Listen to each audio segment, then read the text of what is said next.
दूसरी साजिश कि इंडिविजुअल्स को मजबूत करो। मसलन आरिफ काज़मी मजलिस पढ़ रहा है, थोड़ा बहुत मजमा आ गया, कल मैं कोई तंजीम बनाता हूँ, कल मैं कोई मदरसा बनाता हूँ, मुझे पैसा दिया जाएगा।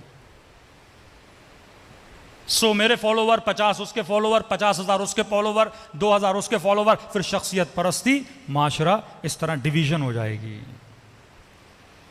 और अफसोस से कहना पड़ता है, मैं तमाम उलमा का एहतराम करता हूँ, लेकिन अगर कोई असल शियत का इनकार करे, हमारी जो उसूल हैं, शिया अंबिया को मासूम मानते हैं, हमारा अकीदा है नबी कभी भी गुनाह नहीं कर सकते, लेकिन एक लाहौर के आलिम दीन है, मैं एहतराम करता हूँ, जब आप तकरीरों में ये बोलेंगे कि हज़रत आदम ने गुनाह किया, ये वही वहाबियत वाली बात है। जब आप नमाज ईद के खुतबों में ये बोलेंगे कि कुरान में सराहतन हुक्म है कि नमाज जुम्मा वाजिब है, और ये मराजे क्यों कह रहे हैं कि नमाज जुम्मा इख्तियारी है, ये अटैक मरजइयत पर है। 14 साल हो गए गांव गांव गली गली जाते लोगों को मरजइयत की तरफ आने के लिए, और एक साहिब हमामा अगर मरजइयत के लिए ऐसे जुमले बोले, और फिर एक मजाकन जोक बोला जाए कि एक टीचर क्लास को छोड़ के चला जाए और जिसे मॉनिटर बना के जाए, और स्टूडेंट्स को वो ये बोले झूठ में कि आज छुट्टी है, सारे स्टूडेंट निकल जाएं, और बाद में टीचर को पता लगे जिसने ये बोला उसे भी सज़ा देगा, जो भाग गए उसे भी सज़ा देगा। बोले कि आज के मराजे का हाल ये है, अलियाज़ु बिल्लाह, कि इमाम ज़माना ने इनको मॉनिटर बनाया और उन्हें जुमे की छुट्टी करा दी। ये नज़रिया वहाबियों का नज़रिया है कि कुरान की ज़ाहिरी आयतों पे फतवा देना। हाँ, एक हल है कि आप मरजइयत का ऐलान करें पाकिस्तान में, बोले मैं मर जाऊं, मैं मुश्तहिद हूं, मेरा फतवा है कि जुमा वाजिब है, फिर कोई मसला नहीं है, आपके मुक़ल्लिद जुमा पढ़ेंगे। आगा फाजिल के नज़दीक शायद सर पानी में जाए तो मसला रोज़ा बातिल नहीं होता। ये थोड़ी आगा फाजिल आगा बहजत पे तनकीद करें, आगा खामनई पे तनकीद करें, इससे मरजइयत ख़त्म हो जाती है।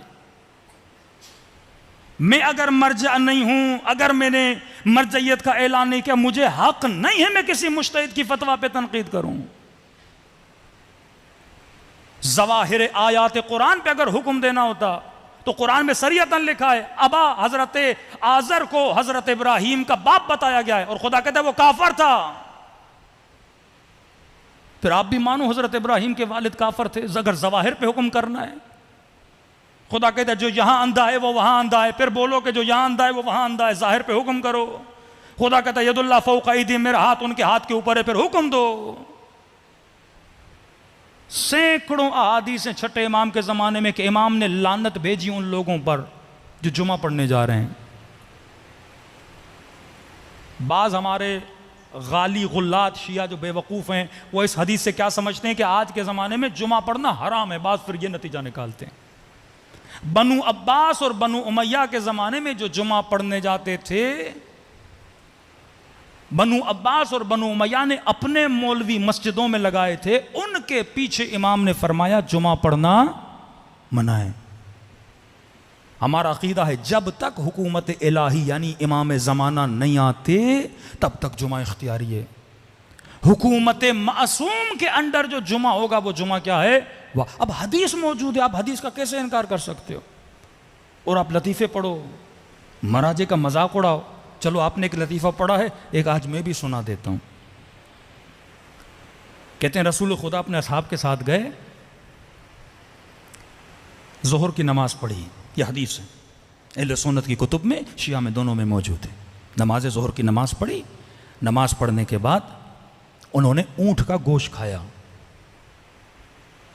अब वक्त होने वाला था नमाज असर का। अब ऊँट का गोश्त खाने से आपको पता है वज़ू किस चीज़ से बातिल होता है, बदन से हवा खारिज हो जाए तो वज़ू बातिल होता है। इन्होंने ऊँट का गोश्त खाया, किसी की हवा खारिज हो गई, जब बदबू हुई, अब रसूल है ना रहमतुल लिल आलमीन, वो तो किसी को नहीं बोलेंगे तू उठ के जा वज़ू कर। नबी ने हुक्म फरमाया जिन जिन ने ऊँट का गोश्त खाया है सारे जाके वज़ू करें। अब कल से मौलवी फतवा दे कि जो भी ऊंट का गोश्त खाएगा उसका वजू बातिल है। हिकमत होती है कौन सा हुक्म किस जगह पे किस लिए दिया गया है, यही हिकमत बादशियों में नहीं है। बाज जुमे को हराम समझते हैं और बाज ने कह दिया कि जुमा वाजिब है। हाँ, मरजइयत का मैं भी ऐलान अगर कर दूं मरजइयत का, फिर भाई मेरा फतवा है, मेरे मुक़ल्लिद मेरे फतवे पे क्या करें, अमल करें। किसी को हक नहीं है किसी मर्जा को क्या करे, टोके। इसी तरह रहबर का एक फतवा है, उसके मर्जा अमल न करें। आगा सिस्तानी का एक फतवा है, मर्जा अमल करें। मरजइयत शियत की बका है, अंबिया की इस्मत हमारा ईमान है। किसी नबी का बाप काफर नहीं हो सकता। अगर आप इस बात पे आ गए फिर अली इब्न अबी तालिब के लिए क्या बोलोगे। यही तो बोलते हैं कि जब इब्राहीम का बाप कुरान में खुदा कहता है उसका बाप आज़र है, वो काफर है, लियादु बिल्लाह, तब कहते हैं अली इब्न अबी तालिब तो नबी नहीं है। सारी असास हमारे अकीदों की ख़राब हो जाती है। ये सोच और फ़िक्र हमें होनी चाहिए कि जब हम गुफ्तगू कर रहे हैं कहीं मकतब को नुकसान न दें। सलवात पढ़े मोहम्मद वाले।